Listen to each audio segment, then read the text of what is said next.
Hello, in this video I want to show you how to log out on Threads account.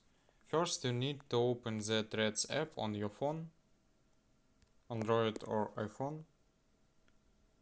Then click on the two lines on the top of the screen.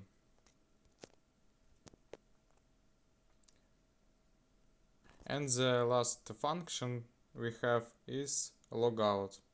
Click on it and click Logout red button again.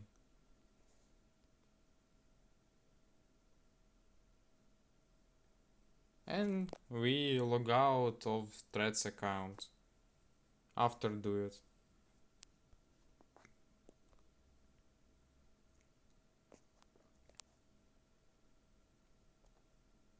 This all, goodbye.